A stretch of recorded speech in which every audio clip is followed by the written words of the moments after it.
اور میری طرف توجہ کریں. بچہ کوئی اٹھے تو اسے پیار سے بٹھا دیں. میں ذرا ٹھنڈی ٹھنڈی تقریر کرنے والا ہوں تو چلو اثر کرے نہ کرے سن تو لے میری فریاد. نہیں ہے داد کا طالب یہ بندہ آزاد.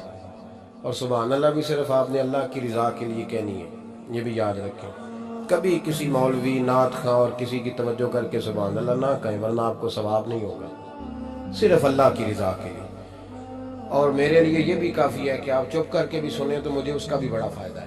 سننا بہرحال آپ کے لیے بہتر ہے, اس پہ ضرور سنیں. میں چھوٹا آدمی ہوں لیکن کچھ باتوں سے بڑا پریشان ہو جاتا ہوں.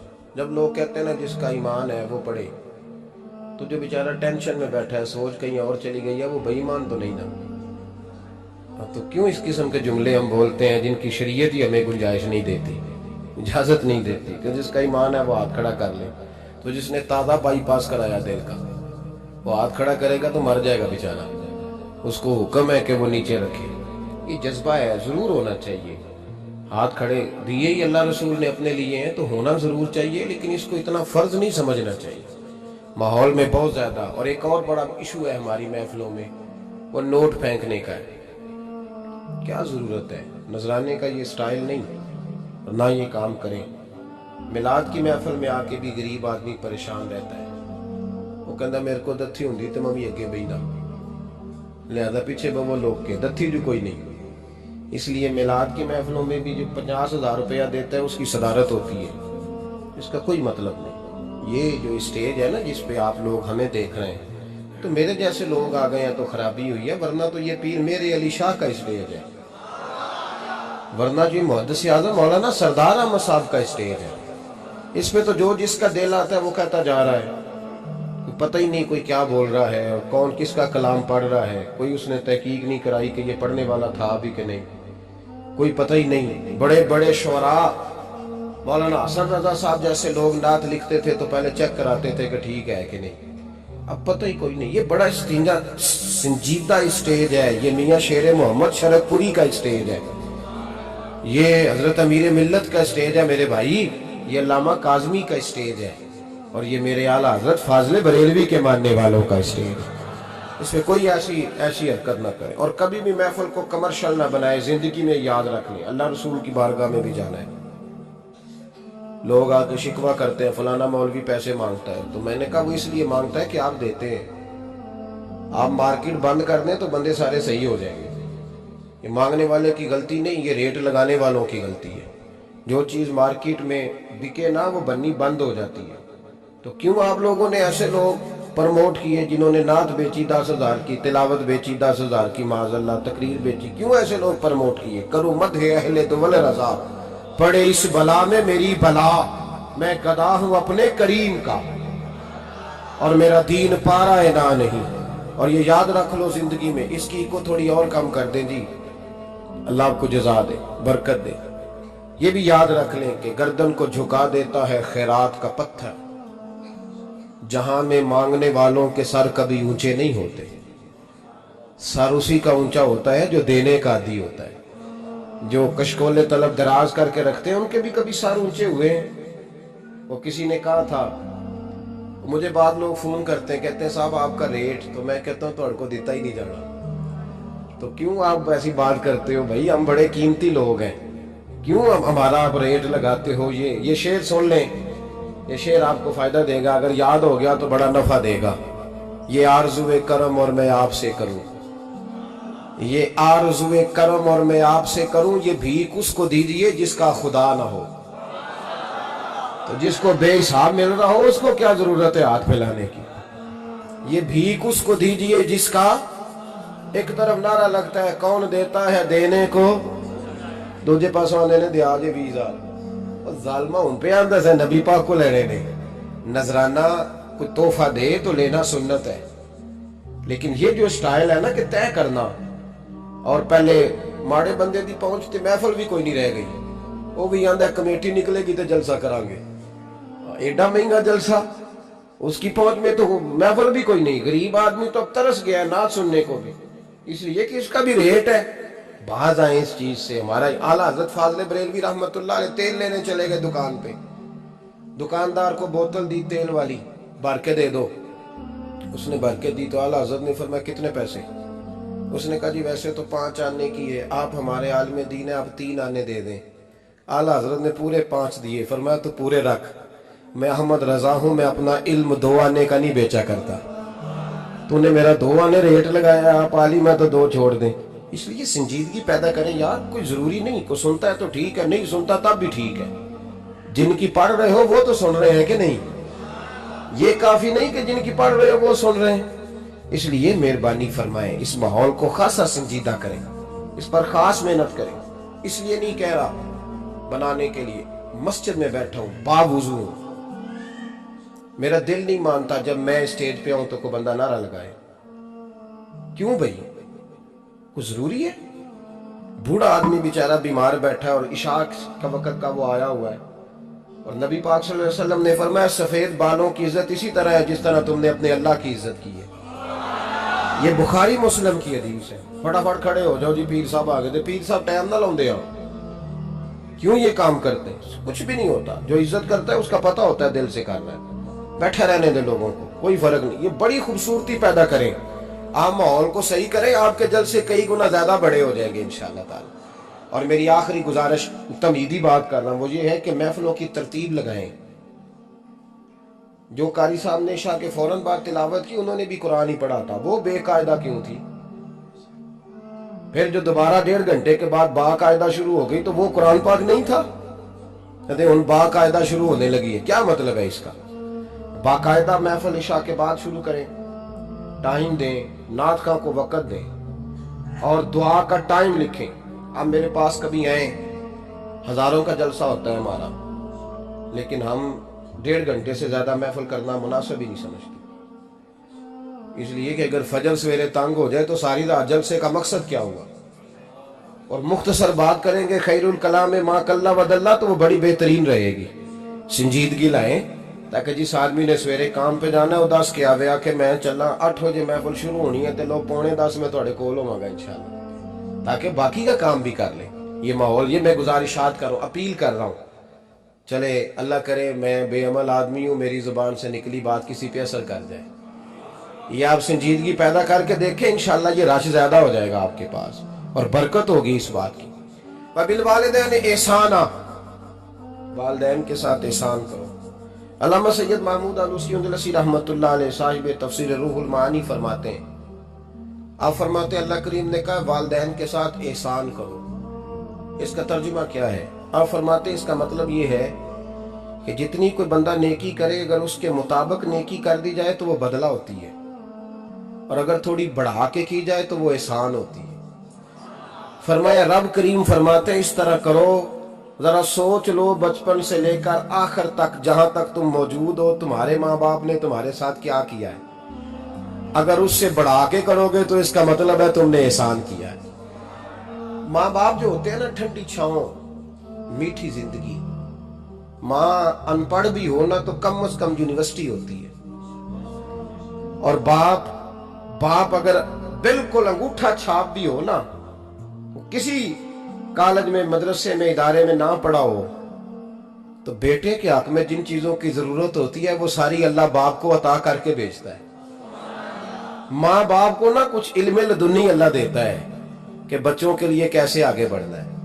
ماں باپ ایک حسن ہے معاشرے کا۔ رب تبارک و تعالیٰ کی دیکھیں نا، اللہ اکبر، دنیا میں کسی کی محبت جانچنی ہو نا تو محبت کی تمثیل دی جاتی ہے، وَتِلْكَ الْأَمْثَالُ نَضْرِبُهَا لِلنَّاسِ، اللہ لوگوں کے سمجھنے کے لیے مثالیں بیان فرماتا ہے۔ اللہ تبارک و تعالیٰ نے جب اپنا آپ سمجھانا چاہا نا، توجہ ہے میری بات پر، جب مالک نے اپنا آپ سمجھانا چاہا تو میرے رب نے ماں باپ کی مثال بیان فرمائی، رب ارحمہما کما ربیانی صغیرا، یا اللہ ان دونوں پہ رحم فرما۔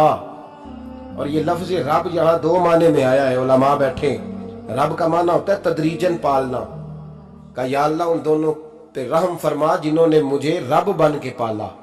یعنی مطلب کیا، یہاں ربوبیت کا معنی پالنے کے معنی میں، تدریجن پالنا۔ میرے نبی پاک صلی اللہ علیہ وسلم نے فرمایا اللہ تم سے 70 ماؤں سے زیادہ محبت فرماتا ہے۔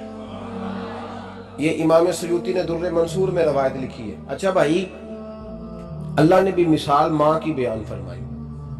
فرمایا گھر جا کے اپنی اماں کو دیکھ لو، اماں تم سے کتنا پیار کرتی.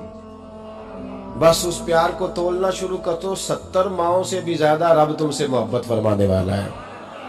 ماں کے سینے میں نا، دیکھیں نا، ایک بچی ہوتی ہے BA، وہ اس نے کر لیا، اس کی اماں روز کہتی ہے بیٹے سویرے اٹھا کر.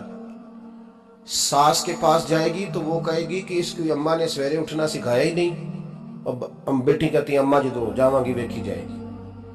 اچھا اس کی شادی ہو گئی، اس کی ساس نے آہستہ آہستہ شکوے شروع کر دیے، خامن سے کہنے لگی تو اس کو اٹھاتا ہی نہیں سویرے. وہ بھی کہتا ہے کمرے میں جا کے اماں شکوہ کرتی ہے تو اٹھتی نہیں. اور بچی لاڈلی تھی، وہ نہیں تھی اٹھتی ٹائم پہ. زندگی کے 22 سال 23 سال وہ سویرے نہیں اٹھی، وقت پہ نہیں اٹھی. مثال دے رہا ہوں. پھر اسی بیٹی کو اللہ نے ایک بیٹا عطا کر دیا. صبح 100 آواز اس کی اماں دیتی تھی پر اس کی آنکھ نہیں کھلتی تھی. لیکن اسی بیٹی کا بیٹا سحری کے وقت ہلکا سر ہوتا ہے، ساری دنیا سوئی ہے پر اماں اس کی فٹافٹ جاگتی ہے، فٹافٹ جاگتی ہے. ایک آدمی تھا تو اس کی بیوی انتقال کر گئی اور اس نے طلاق دے دی. 10-11 سال کا اس کا بیٹا تھا، اس نے دوسری شادی کر لی. ایک دن اپنے بیٹے سے کہنے لگا بیٹے وہ سگی اماں ٹھیک تھی یا یہ والی ٹھیک ہے؟ تو بیٹا کہنے لگا ابا جی یہ ٹھیک ہے، وہ سگی امی جھوٹ بڑے بولتی تھی، سگی امی جھوٹ بڑے بولتی تھی، جھوٹی تھی، یہ سچی ہے. اس نے کہا بے وقوف تیری ماں جھوٹی تھی. اس نے کہا ابا بڑی. کہا کس طرح؟ کہنے لگا ابا جی میں نا کبھی، آپ کو پتا میں شرارتی ہوں، کبھی میں شرارت کرتا تھا نا، کوئی برتن توڑ دیتا تھا تو میری سگی اماں مجھے تھپڑ مار کے باہر نکالتی تھی. کہتی تھی میں تالا لگاؤں گی باورچی خانے کو، تجھے ساری رات روٹی نہیں دینی، تو آج بھوکا ہی رہے گا، بالکل نہیں دینا، ساری رات نہیں دینا. بڑے دعوے کرتی تھی، قسمیں اٹھاتی تھی، پر بڑی جھوٹی تھی. آدھا گھنٹہ بھی نہیں گزرتا تھا تو گلیوں میں مجھے ڈھونڈنے لگ جاتی تھی، ڈھونڈ کے لاتی تھی، ڈھونڈ کے، اور لا کے نا تو غلطی میری ہوتی تھی، رونا میری اماں شروع کر دیتی تھی. وے اوے مینو نہ ستایا کر وے پترا. پھر میری مرضی کا کھانا مجھے پکا کے دیتی تھی، میری مرضی کا. اور پھر میری اماں مجھے تحفہ بھی دیتی تھی. ابا جی وہ جھوٹی تھی، پہلے کہہ رہی تھی ساری رات نہیں دینا، اب آدھا گھنٹہ. یہ بڑی سچی ہے، جواب بھائی ہے.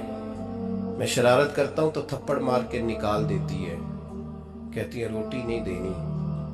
پھر میں ساری رات رو کے گزارتا ہوں پر نہیں دیتی. یہ سچی ہے، وہ جھوٹی تھی. تو ماں کے درد کو کیا سمجھے؟ بچے تو کہتے ہیں اماں نے ہمیں قید کر دیا، اماں کہتی ہے میری مرضی سے کھاؤ. اور تجھے نہیں پتا اس نے قید نہیں کیا، وہ تم سے پیار بڑا سچا کرتی، اور بڑا سچا پیار کرتی ہے تیرے ساتھ، بڑا سچا. بیٹا برگر کھا کے آ جاتا ہے، اماں کہتی ہے روٹی کھا لے، کہتا ہے نہیں آپ نے بینگن پکائے ہوئے ہیں میں نے نہیں کھانے. تو اماں منتیں کرتی ہے، کہتی ہے چل تم 10 کی کھانا ہے، تینوں سیویاں نہ بنا دیاں، فٹافٹ دال پک جائے گی، کیا کھائے گا؟ ابا جی میری طرح قریب سے کہتے ہیں چھڈ پر، بھوک لگے گی تو آپ ہی کھا لے گا. لیکن اماں کہتی ہے اس نے روٹی نہ کھائی تو مجھے نیند نہیں آئے گی. تو اس درد کو سمجھنا. میں غلام ہوں ایک آستانے کا، اور میں سمجھتا ہوں جو کسی کا مرید ہی نہیں اس پر تو سایہ ہی نہیں، اسے چاہیے کسی بزرگ کا سایہ حاصل کرے. لیکن بھائی یہ بات بھی بڑی سچی ہے کہ میرے جیسے پیر کے ہاتھ میں 5000 روپیہ نذرانہ دو نا، پیر صاحب دعا کرنا، تو پیر صاحب نے دعا پکی یاد کی ہوئی ہے سب کے لیے، رٹی رٹائی، اللہ خیر کرے اللہ بھلا کرے، اور سب کے لیے رٹا لگایا ہوا ہے. اور اماں کو بیٹا ویسے ہی کہہ جائے، ویسے ہی اماں میں انٹرویو دینے جا رہا ہوں ذرا دعا کرنا، وہ بیبیاں منگا کے دعائے تنجینہ پڑھانا شروع کر دیتی ہے، وہ ساری ساری رات مسلح پہ بیٹھی. اس درد کو سمجھنا. وہ بھائی بڑا ویل ڈریس بیٹا ہوتا ہے، ویل ڈریس نوجوان، وہ 18,000 کا جوڑا پہنتا ہے، 7,000 کا جوتا خریدتا ہے، وہ قیمتی قسم کی گھڑی استعمال کرتا ہے. لیکن اسی بچے کے جب اپنے بچے ہوتے ہیں نا تو بی بی کو کہتا ہے یہ لے 10,000 روپیہ، بچوں کے کپڑے خرید لے، میرے صحیح ہیں ابھی کل ہی تو خریدے تھے. باپ، اور تو سمجھا ہی نہیں یار، 30 سال باپ نے جوانی ساری سعودی عرب کو دے دی، لیکن تیرا خیال رکھا. میں ایسے لوگوں کو جانتا ہوں جنہوں نے 30 سال پردیس میں کمبل نہیں بدلا. وہ جہاں گئے تھے تو ایک کمبل خریدا تھا پھر بدلا نہیں. تو ماں باپ کے بارے میں, اور یہاں بچے حساب کرتے پھرتے ہیں بھائی تو انہوں پچھلے مہینے بھی 5000 دیتا سی, تسی پیسے ادا کر دے کی ہو. ماں باپ سے حساب کرتا ہے تو. ترمذی شریف کے لفظ ہیں, ایک صحابی نے آ کے عرض کی یا رسول اللہ پیسے وراثت کے نہیں, میرے ابا جی نے نہیں دیے مجھے, میں نے خود محنت کر کے کمائے. اب میرا ابا مجھ سے پیسے مانگتا ہے تو کیا کروں, وہ میرے ہیں, میں نے کمائے ہیں, ابا جی نے نہیں دیے, وراثت نہیں, حصہ نہیں ملا. حضور میرا ابا مانگتا ہے تو میرے لیے حکم کیا ہے؟ تو نبی پاک نے فرمایا کیا کہا تم نے, پیسے تیرے ہیں؟ کہا حضور ہاں. تو فرمایا ابا کس کا ہے؟ کہا یا رسول اللہ میرا. تو فرمایا اگر تو اپنے والد کا ہے تو تیری ہر شے تیرے والد کی ہے, تو بھی تیرے والد کا ہے تو تیرا مال بھی تیرے. ماں اور باپ یہ تو حسن ہے زندگی کا, یہ تو وقار ہے انسان کا. جب تک ماں باپ کا ہاتھ پکڑ کے چلو گے نا رستے سیدھے رہیں گے, اور جس دن انگلی چھوڑ کے سڑک پہ نکلنا پڑا نا سر چکرانے لگے گا. یاد رکھنا یہ بڑا مشکل کام ہوتا ہے. لوگوں کا تو رخ ہی اس دن واضح ہوتا ہے جس دن آدمی سائے سے محروم ہوتا ہے. اماں تو کمرے میں پڑی ہو نا, اورنگزیب عالمگیر کی ماں فوت ہو گئی, 350 کمرہ تھا محل کا, اور اماں 12 سال ٹانگوں سے معذور رہی اورنگزیب عالمگیر کی. اماں 12 سال کمرے سے نکل نہیں سکی, ساتھ ہی واش روم تھا یا جو بھی اس دور میں طریقہ تھا. اورنگزیب جب محل میں آتے تھے تو پھر بھی سیدھے اماں کے پاس جاتے تھے, اور جب واپس نکلتے تھے پھر بھی اماں کے ساتھ. اورنگزیب کی ماں کا جنازہ اٹھا تو اورنگزیب نے رونا شروع کیا. پھر سالوں بیت گئے پر اس کے آنسو خشک نہیں ہوتے تھے. ایک شخص نے کہا تیری کوئی انوکھی مر گئی ہے, ساری دنیا کی مرتی ہیں. اس نے کہا میں بادشاہ ہوں, 24 گھنٹے لوگوں کا آنا جانا ہے, بڑے دبدبے ہیں, بڑے ڈیرے داریاں ہیں, بڑی بھینسیں, بڑی گائیں, بڑے کھانے والے, بڑے لانگری. میری ماں بوڑھی تھی, ایک کونے میں پڑی رہتی تھی, پر جب سے وہ گئی ہے یہ مجھے محل نہیں لگتا, مجھے قبرستان لگتا ہے. مجھے لگتا ہے یہ قبرستان ہے. ماں اور باپ تو تیری نعمت ہے بھائی. ہم بچے, ہمارے آج کل کے بچوں نے ایک مسئلہ بڑا پکا یاد کر لیا, کہتے مولانا پیر صاحب پسند کی شادی کرنا جائز نہیں. میں کہتا ہوں صاحب اور بھی بڑی چیزیں جائز ہیں, ایک ہی شے جائز رہ گئی ہے. رسول پاک صلی اللہ علیہ وسلم سوائے اللہ کے کسی کے پابند نہیں, کسی کے پابند نہیں.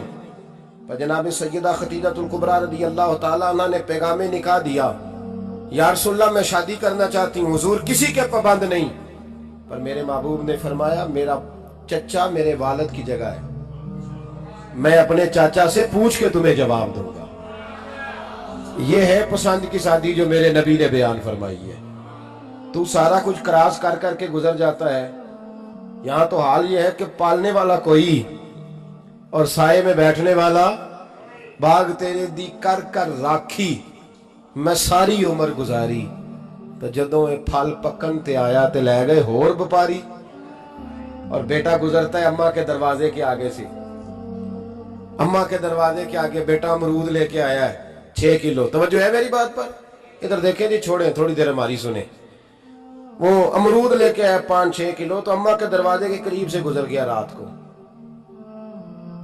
تو کمائی کھانے کا ٹائم آیا نا تو گزر گیا. تو وہ وزیر اعظم سے ڈرتا ہے نا, تو جا کے بی بی سے کہتا ہے بی بی کے حقوق دینا بھی رسول اللہ کی سنت ہے.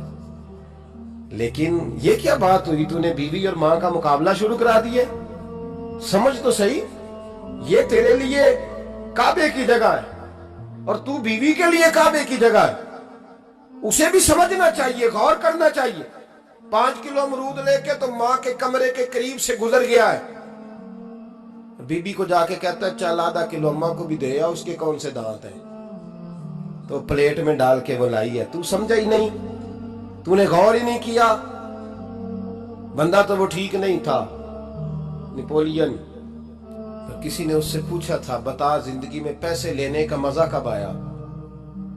اس نے کہا کہ مجھے مزہ تب آتا تھا کہ میں اپنی ساری کمائی لا کے اپنی اماں کے ہاتھ پہ رکھتا تھا. اور پھر جب میں اپنی ماں سے تھوڑا تھوڑا خرچہ لیتا تھا نا، تھوڑا تھوڑا، توجہ ہے میری بات پہ؟ اماں جی 10 روپے دے آ جائے کہ تو جب میں تھوڑا تھوڑا خرچہ لیتا تھا نا تو مجھے یوں لگتا تھا جیسے میں بادشاہ وقت کے سامنے کھڑا ہوں اور وہ خزانے کا منہ کھول کھول کے مجھے دیتا جا رہا ہے۔ تو اس ذائقے کو سمجھ تو صحیح بھائی، تو اس کو سمجھ تو صحیح بھائی، یاد رکھیں اور غور کریں۔ ماں اور باپ، اور پھر یہ بھی سن لیں، نبی پاک صلی اللہ تعالی علیہ وآلہ وسلم نے ماں باپ کے لیے فرمایا ہما جنتک و نارک، یہی تیری جنت ہے اور یہی تیرے لیے جہنم ہے۔